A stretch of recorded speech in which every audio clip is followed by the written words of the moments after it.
welcome to the Questionnaires podcast, where each week we source the best questions from Yahoo Answers and attempt to provide the best advice from. Can a person be born both left-handed and without a left hand? 2. Is butt cheeks one word, or should I spread them apart?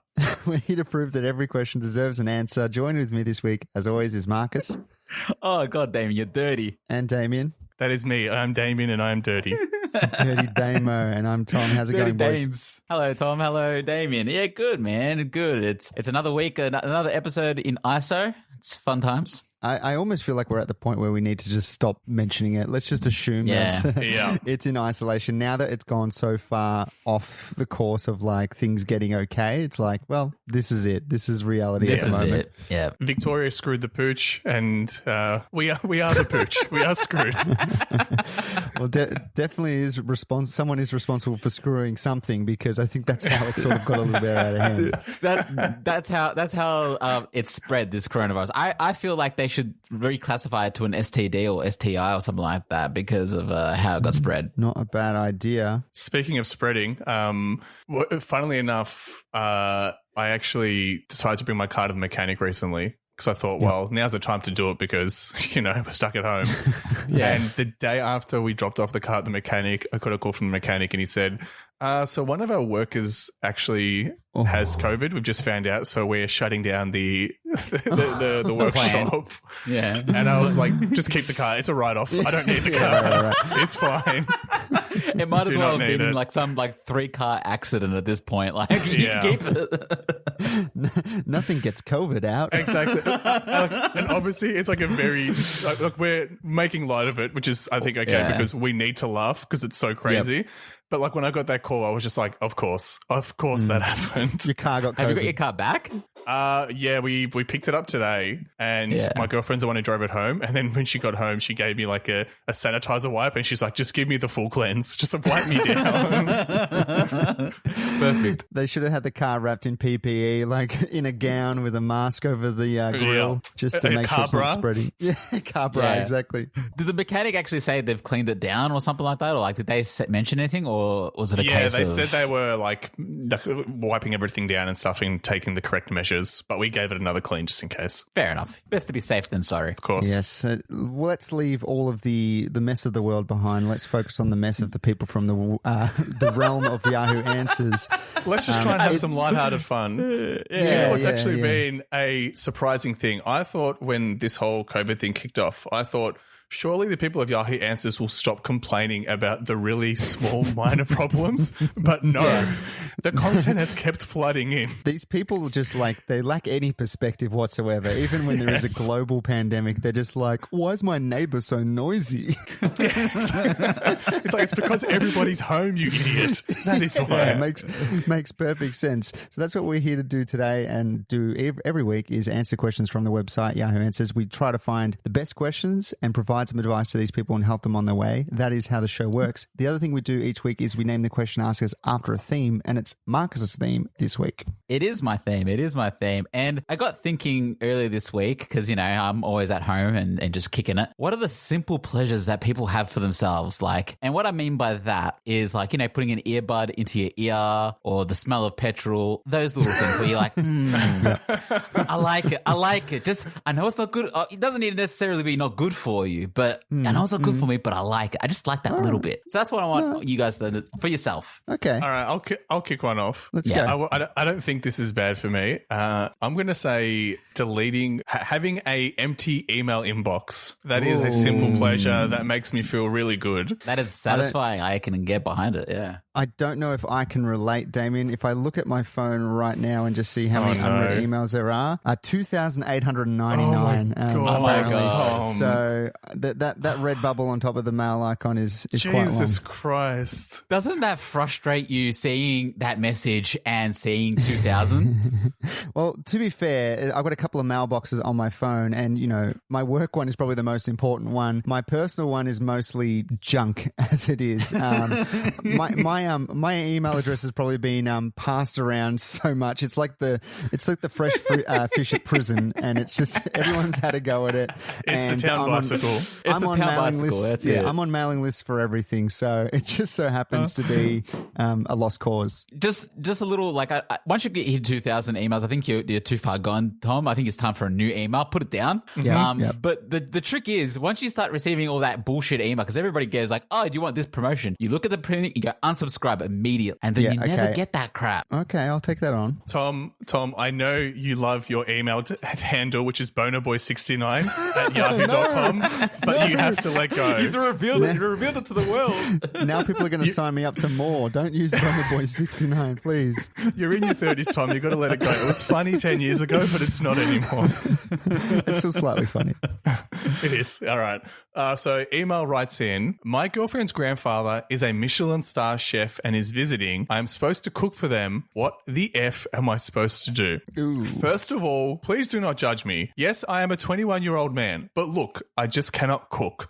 Sure, I can make something very basic like a boiled egg, but I absolutely cannot make anything where you have to prepare multiple ingredients.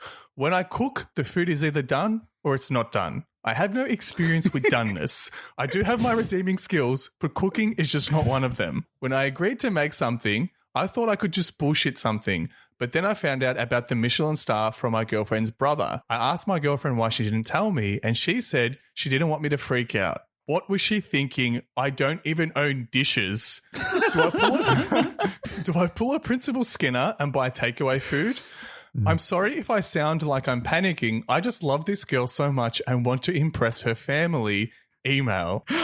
Steamed hams are glorious. You should totally do that. But I go for the steamed clams. We should explain Yeah. what Principal Skinnering is, I guess, for people who don't watch The Simpsons. It's purely just when you have a guest over, you go and buy food from another place and pose as if it's yours. Claim it as That's your own. the whole thing. Pose as your own. I like this question on a number of levels. I love cooking, and I've sort of grown into that. But I love it because he's 21 years old and he's freaking out about making dinner for somebody. I'm like, at 21 years old, I couldn't do shit. Like, especially not in the kitchen. Well, that's interesting. How would you feel now, Marcus, saying that you feel like you got a bit of cooking experience under your belt, cooking for somebody who had a Michelin-Star restaurant? Would you feel the pressure? No, I wouldn't feel the pressure because he's a Michelin-Star man. I'm not, and I don't think he's going to come in expecting me to be a Michelin-Star man. I would go into it thinking, all right, let's do something basic, something that I can't fuck up. Like, you know, get like something really easy, and he'll love it. Some home cooked meals. The thing is, I guess the Michelin-Star man walks into any other meal, I reckon, expecting... He's a donut boy, yeah. Yeah, he's the Michelin man. He expects that no meal will be as good as him. It's almost like you become so good that it ruins everything else for you. So I don't think he's going into this 21-year-old's house expecting to get any of the quality that he would be used to in his life. It was really funny reading the person who wrote this question, like responses to the advice they were getting. And they were freaking out thinking that the Michelin man was going to come in like Gordon Ramsay and just like kitchen nightmares tear him apart. And it's like, he wants to meet you. He wants to see the reason why his granddaughter's happy. He's not here to, turn you into an idiot sandwich, essentially.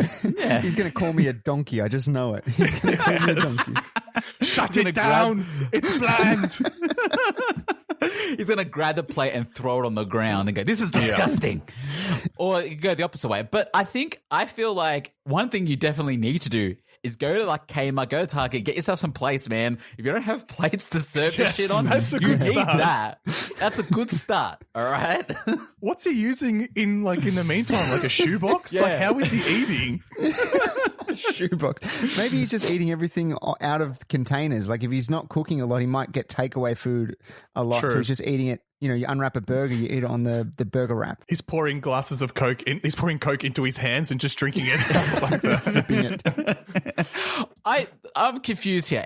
Why would he invite somebody over, like he's going to cook dinner for him and he doesn't even have plates? Like, has he ever cooked anything? Like, I'm confused here. Like, that's where I'm a little bit I mean, he's 21. He's not the smart. He's young still, so he probably doesn't realize. And also, I doubt he was thinking practically because he's trying to impress his girlfriend. So he probably didn't think about the dish part. He was just like, oh, I'll cook for him. Absolutely. Because that sounds like a nice thing to do in theory. And then, he remembered the dish thing. Can we just imagine that a person who doesn't have any dishes and cooking experience, that cooking and maybe prepare and serving up food is the least of his problems. His place is probably filthy. It's probably inequipped to have people. He might not have enough chairs to have everyone there. He might not have a vacuum cleaner to vacuum his house. This is probably so much deeper than we actually think it is. Probably. Yeah. I will say, this might give him a bit of solace. My uncle, who was a chef, he always used to say his favorite meals were the ones he didn't have to cook because, he's always cooking all the time. So just having somebody else make the food, it was like, he's like, this is the best meal I've had because I didn't have to do anything. Exactly. I feel like this guy, the Michelin-Star man,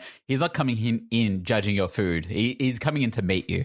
Like what Damien said right at the get-go, this is not about the food you're cooking. Cook something basic if you want, show you, I can do something, but I'm learning. And even if, you know what, stroke the Michelin-Star man's ego. Say, look, I'm not good at this, but can you give me some pointers? Maybe I can make it better. He would love that, I would imagine. Just to reverse it a little bit, is there a particular meal or food that you just cannot cook? You just can't master it. You feel like every time you try it to do it, it just doesn't happen. You fail. You fail. Me. Personally, I would say, I feel like most different Chinese or Asian dishes that I tried to make, I feel like they all blend into one and they all just end up tasting the same. No matter how hard I try to sort of flip it a little bit, everything ends up being more or less a stir-fry dish. Yeah. I agree with stir. I agree with stir. Tom is it's what's this supposed to be, Tom? It's supposed to be miso soup. I don't know what happened. Where'd the liquid go? If anyone's played Zelda Breath of the Wild, everything I cook ends up just being dubious food. It's blurred out. It's too hot to handle. But Tom, tricky is put more sauce of something. Grab a sauce out of some sort of thing. Just fucking flood it. Yeah, I understand that, but I just feel like that's the one thing I can't master. I just can't master the different sort of nuances of Asian cuisine. I agree. I agree with stir fry. It always does taste like that. But you know what? Go for your sautés. That's just all peanut butter. Yep. That's delicious. Mm-hmm. Or you reduce the vegetables because the vegetables all taste the same.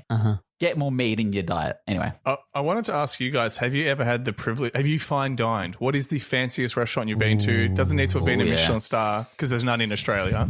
There's not, but there's chef hats. That's the equivalent. We have chef hats. Yeah. So what is the fanciest dining experience you guys have had? What did you think of it? How much did you pay if you can remember or if you repress that memory? I understand. I've got two things in mind because I'm a fancy boy and I like go to fancy places. But both have been for special occasions with my partner. The first one was down by Dalesford called the Lake House. Hey, that's mine as well. That one was, I can tell you that was I think it was $300, I think, for the total meal. And when I was eating it, I was like, no. The best part of the whole meal was the bread, which is the worst thing to think. It was the bread. Sorry, I'm very excited about the bread. Yeah, because the bread was amazing. I'm like, oh man, they must have baked it. This was the first thing that came to the table. And I thought to myself, fuck, this is the best bread ever. This meal's going to be amazing. Everything else Can I is just ask you something, Marcus? Yeah. I want to see if you had a similar experience to me. Because like you said, they start with the bread. Yeah. I went to town on that bread, all right? It was not safe for work, the things I did to that bread. But I didn't realize the mess I'd made during the whole meal. And then once I regained consciousness after finishing the bread, the waiter had to come past and completely replace our table cloth because it was just bread everywhere. It was a massacre. They replace it? No. My one, they have the scraper and they scraped all the bread. So you did the same thing as me, though. Yeah, okay. yeah. I'm a messy. Good. I am a messy eater. My partner can attest. She goes, look at my side and look at your side. And my side is it's a pigsty. So that was one place I went to, Lake House, which look, it's nice. I highly recommend it. It's just not worth the price tag. I feel there's better places out there. The other one I went to was Heston's, which is at Crown, I believe. The Fat Duck. I don't know if it's called Fat Duck, but it's delicious. But the thing that they've got there, which I absolutely adored, was it's an entree. It's a mandarin, or what you think is a mandarin, but it's actually pate. Like it looks like a it's just- mandarin, but you're cutting it into it, and it's like whatever liver. It's is that what liver is? Pate. Duck liver? Yeah. Duck liver, yeah. Oh man, my Or god, that goose. meal! I want to go back there. That was fucking. That's my fine dining experience. That was good. No, I was just saying, do you know how pate is made, Marcus? Because then you might not enjoy it as much anymore. Nah, I'm fine. Tell me how. I don't It's know. How pretty to, gnarly because yeah. the idea is like they have to. I'm going to ruin pate for all our pate eating fans out there. Yeah. Turn off. You're going to hate it. Because they it's made from the liver of like a goose, right? Yeah. So what they have to do in order to get like a nice fat liver is they force feed them. So it's just like a massive. Do you know like when Homer's in hell and they keep force feeding him donuts? Yeah. It's like that, but for geese. So they're just like Oh. being force fed all this food, so they're poor- nice and fat, and they get a nice